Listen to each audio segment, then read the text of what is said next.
وقال عليه السلام: أفضل الزهد إخفاء الزهد.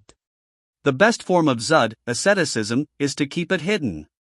In this blessed saying, Imam Ali, AS, emphasizes the importance of concealing one's Zuhd, perhaps because it eliminates the possibility of hypocrisy and show-off, unlike outward and apparent Zuhd. Now, let's define Zuhd so that its meaning becomes clear to everyone. We will quote the definition given by Amir al-Mu'minin, AS, in Nehjul Balaghah, which is extremely comprehensive and exclusive. Zuhd is summarized in 2 words in the Holy Quran, so that you may not grieve for what you miss, and you may not exult for what we have given you. Quran, 57:23. So, whoever does not grieve for what is lost and does not show pride in what is gained has, in a way, achieved Zuhd on both sides.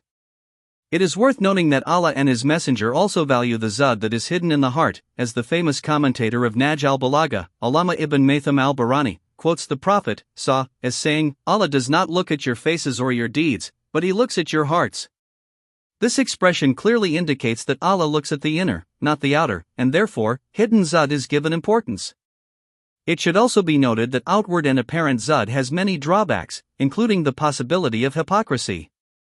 Worldly people may create a new religion by displaying Zuhd and attracting people, as has happened in the past and is still happening.